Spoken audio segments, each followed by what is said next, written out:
Bueno, ya estamos aquí en la mesa, que me da mucho gusto compartir esta noche con los compañeros de Luis González. Encantado de estar acá. Muy buenas noches. Y entrañable. Muchísimas gracias. Salgado, ¿cómo estás? Pues muy bien, muchas gracias.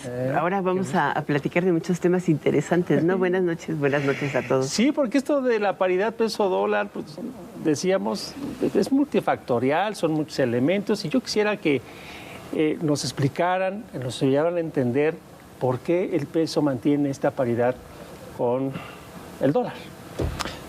Lo primero que hay que subrayar es un nivel sorprendente. Es decir, a pesar de que hay explicaciones razonables, en cualquier caso nadie hubiera podido anticipar hasta hace 3 meses que este iba a ser el nivel. Vamos a ir al nivel promedio en el año, abajo de 18.50, y en algunos momentos como ahora abajo de 18. Cuando decimos sorpresa, insisto, no es que no haya causas. En términos muy simples, una moneda se revalora cuando entra más dinero y compra esa moneda del que sale. Ha entrado dinero a México por remesas, por turismo, por exportaciones, por inversión en cartera, y todo eso nos ayuda a explicar algo que en cualquier caso, aún teniendo la explicación, no nos deja de sorprender. Mira, perdón. Déjame poner los números para ver de qué estamos hablando. Empezamos el año con un tipo de cambio en 19 pesos con 48. Hoy yo tomo como referencia el tipo de cambio fix, que es un tipo de cambio promedio que calcula todos los días el Banco de México. Y que hace para operaciones de mayoreo, ¿no? Así es. Que es el grueso del mercado. Así es. Empezamos 19 con 48. Hoy 17 con 91. Es decir, ha bajado 1 peso con 57 centavos, que es una apreciación de nuestra moneda frente al estadounidense de 8.1%. Pero déjame darte un dato todavía más interesante. El 24 de marzo de 2020, el tipo de cambio alcanzó 25 pesos con 12 centavos. Es el máximo histórico. Nunca antes el precio del dólar en términos de pesos había estado tan elevado. 25 pesos con 12 centavos. 24 de marzo de 2020, hoy 17 pesos con 96, una baja de 7 pesos con 16 centavos, una apreciación del 28.5%. Para poner, que nos estén viendo, se den una idea de cómo se ha apreciado el peso frente al dólar, por las razones que acaba de señalar Luis Miguel. Fíjate que hay algo que es interesante. Uno puede ver los datos que acaba de dar Arturo, y los puedes situar en el tiempo. Siempre tienes un contexto. El tipo de cambio tiene que ver mucho también con la forma en que se operan monedas duras. Nuestra referencia es el dólar, y en gran medida la revaluación que hemos tenido es por la devaluación del dólar. La economía norteamericana está enfrentando un momento de incertidumbre complejo. Creo que las declaraciones del presidente de la Reserva Federal ayer, del sistema de Reserva Federal, inclusive contradicen al más exacto de todos los pronosticadores, que es la Reserva de Atlanta, de decir, no sabemos por qué la política monetaria no ha tenido los efectos que hemos esperado. Seguimos viendo un crecimiento de la economía mejor de lo que anticipábamos. Ciertamente ha bajado o disminuido el ritmo, pero no como se anticipaba. Prácticamente estaba disipando las posibilidades de una recesión. Es algo que me llama mucho la atención porque casi no se comenta, inclusive entre los analistas. Y por el otro lado, estaban diciendo o adelantando que después de revisar estas causas, iban a determinar si pausaban o no la política monetaria. Podría ser, podría no ser. ¿De qué depende? Del proceso de desinflación, que sí ha sido mucho más acelerado que el caso mexicano, pero en un contexto donde la política está llevando la liga a los extremos, y donde los republicanos les están haciendo pasar duras aguas al Tesoro norteamericano para poder eliminar el riesgo de un incumplimiento de pagos en el techo de la deuda. Cuando vemos estas circunstancias, entiendes por qué una gran cantidad de inversionistas están saliendo del mercado de de los mercados accionarios, de los mercados de cobertura, de los hedge funds, para irse a moneda dura, ¿no? Y además están a tasas muy fijas de muy largo plazo. En México los inversionistas han estado entrando al bono de 10 años.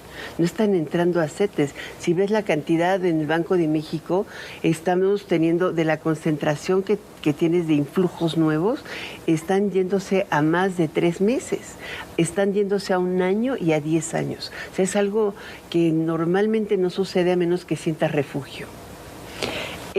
Esa circunstancia hace que tengas un proceso de reevaluación ligado también a expectativas. Más allá de lo que nos llega, es lo que está sufriendo de deterioro el intercambio del otro lado. Bueno, quiero hacer un apunte nada más muy breve. Hablabas de modificar su política monetaria, que ha sido en los últimos meses incrementar su tasa de referencia, es decir, incrementar la tasa de interés. Y en México ha sido consecuente, el Banco de México ha sido consecuente y también lo ha venido incrementando. Aparece una palabra que suena muy rebuscada, que es la brecha entre la tasa del Banco de México y la tasa de la Reserva Federal. Estamos hablando de 6 puntos porcentuales. Para ponerlo de manera muy simple, si alguien hubiera desde Estados Unidos comprado deuda mexicana a la tasa que ofrece el Banco de México, hubiera ganado ese diferencial de 6 más el diferencial en el tipo de cambio al que hacía referencia Arturo. O sea, la cobertura es ahorita positiva. Fue un gran negocio comprar pesos o comprar deuda en pesos, ¿comparado con qué? Con comparar deuda en dólares de la Reserva Federal. Ese tipo de cosas que podemos ir en esta mesa se están planteando como estrategias de inversión y mueven miles de millones de dólares. En buena medida, el tema del superpeso, el dólar débil, es, como decía Alicia, es explicable en un contexto muy complicado, en tiempos complicados de la economía mundial. No hay garantías de que este escenario se mantenga indefinidamente. Exacto. Es decir, lo que estamos viendo para arrancar 2023 no necesariamente va a ser la partitura del 2024, y en ese sentido, nomás recordar, el tipo de cambio en este momento está en un régimen de libre flotación. Cualquier movimiento se va a reflejar casi inmediatamente. Mira, déjame para reforzar lo que dijo Luis Miguel, no hay nada que garantice que esta apreciación de nuestra moneda frente al estadounidense siga. Según las proyecciones de los economistas encuestados por el Banco de México, el Banco de México todos los meses levanta una encuesta entre los principales analistas en economía del sector privado. Según el resultado de la encuesta del pasado mes de abril, tomando el promedio de las 37 respuestas recibidas por el Banco de México, vamos a terminar este año con un tipo de cambio a final del año en 19 pesos con 16. A ver, actualmente hoy cerramos en 17,96. Para el año entrante en 19,88 y para el 2025 en 20 pesos con 20 centavos. Es decir, se espera que haya una depreciación de nuestra moneda frente al estadounidense, que de darse en estas magnitudes, no sé ustedes, Alicia, Luis Miguel, cómo lo vean, pues es completamente normal para la economía mexicana, ¿no? Pero sí se espera que haya una depreciación de nuestra moneda frente al estadounidense en lo que resta del año. Y aquí tendremos que tomar esto con mucho recelo, porque como yo siempre digo, somos economistas no adivinos. Si tú me preguntas, José Luis, oye, ¿qué va a pasar con el tipo de cambio mañana? La única respuesta honesta que te puedo dar es no tengo la más remota idea. Mañana. Ahora imagínate para fin de año. Pero hay un tema ahí que tú dices, por ejemplo, este dato de los 25 pesos por dólar fue en 2020, ¿no? En marzo de 2020. Hablando exactamente del día o de los días en torno al cierre del COVID.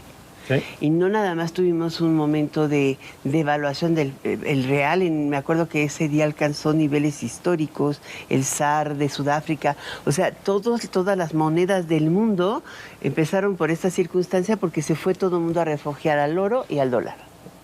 ¿Sí te acuerdas? Y el dólar alcanzó una revaluación brutal porque nadie sabía qué iba a pasar con el cierre de la economía, con el impacto de la pandemia. Te digo que hay cosas que generan un profundo temor o elementos que modifican la racionalidad de la fijación del tipo de cambio.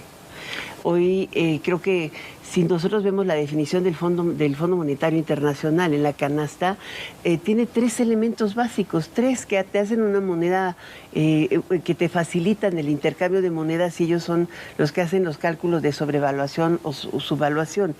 El peso mexicano no está incorporado bajo ninguna circunstancia en los últimos 17 años en el warning de overvalue. Nunca.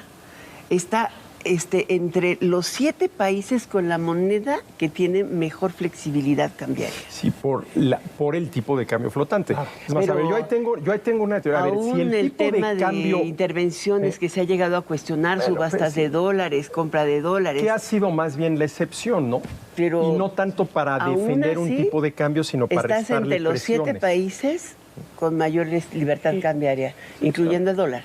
Creo que hay 2 momentos en que el tipo de cambio está muy presionado en los últimos 6 años. Decía Arturo, marzo de 2020, que nos recuerda Alicia, es el momento en que estalla la crisis del COVID. En 14. Y el anterior momento fue noviembre, diciembre de 2018, de 2016, pero Sí, 2018. Recién elegido Trump, y está todo este tema de yo voy a romper con el Tratado de Libre Comercio. El Después peor vendría la momento renegociación. es que después de las declaraciones de Trump, Ford en ese evento cancelaba una inversión en México para llevársela a Estados Unidos. ¿Por qué quiero hacer referencia a esto? Los 2 momentos más complicados del tipo de cambio han tenido que ver, uno con una crisis de salud y uno con una crisis política. Y el anterior lo tuviste con Peña.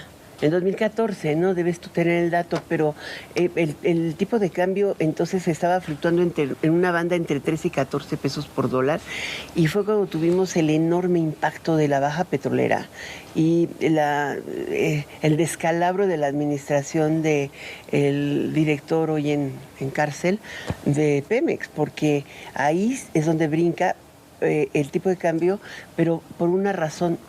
Es el momento en que México pierde el superávit en la balanza petrolera y se vuelve una carga de financiamiento de la cuenta corriente.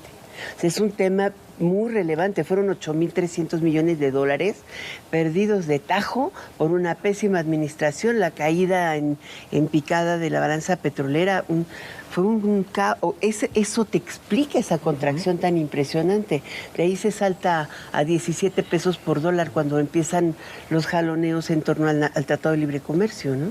Arturo, ¿querías decir Arturo, y rapidísimamente, antes de que se nos vaya, a ver, ¿esta apreciación es buena o mala? Se habla mucho del superpeso, lo cual es una exageración. Sí. Pues mira, todo depende de qué lado estés, porque si yo exporto, que baje el tipo de cambio, me perjudica. Porque por cada dólar que exporto recibo menos pesos. En cambio, si importo, me beneficia. Entonces, no hay una respuesta si esto es bueno o malo para la economía mexicana. Depende de qué lado estés. Es bueno para el tema inflacionario, y hay que decirlo. Eso sí. Una de las razones por las que la inflación no se volvió un problema de 2 dígitos en México es por la fortaleza relativa del tipo de cambio. La explicación es muy sencilla. La cantidad de bienes de producción y de consumo que están expresados en pesos pero relacionados con dólares es enorme. Y para darnos una idea de lo raros que son estos tiempos, alguien diría, con esta revaluación del tipo de cambio, los exportadores estarían teniendo problemas para ganar mercado. Hoy se da a conocer la balanza comercial México-Estados Unidos. México refuerza su posición como principal socio comercial. Marzo exportó 42,000 millones de dólares, récord absoluto. No hay un solo mes en la historia donde México haya exportado tanto, 1.400 millones de dólares diarios. Pero además, la gran mayoría es de manufactura. Eso es importantísimo. Muy importante. O sea, es manufactura. No hay petróleo para decirlo. Sí, no, el otro es una carga. El otro es una carga. Una carga. Sí, el otro es una carga. Bueno, que no lo muevan, que lo dejen así. entendemos entonces, digamos, para ir cerrando, las cosas en ese aspecto van bien. Pues yo creo que el tipo de cambio en las condiciones actuales está reflejando una realidad económica como la que te dice Luis Miguel. La balanza comercial de nuestro país no tiene un déficit importante, la balanza de cuenta corriente creo que trae un déficit de 0.5. Para darte una idea del momento devaluatorio más grave de México, que era 1994, ¿no? Esa balanza tenía un déficit de 8.4% del PIB. Y cuentas por pagar de deuda de los famosos tesobonos de 30,000 millones de dólares en 6 meses. No, bueno. Gracias, gracias, Luis Gracias, Miguel, gracias Arturo Dam, Alicia Miguel, Salgado, gracias. pero sobre todo gracias a usted que nos acompañó otra vez en esta República MX. Vámonos con Jorge Fernández Menéndez y Viviana Belsazo en Todo Personal. Nos vemos mañana. Buenas noches, descansen.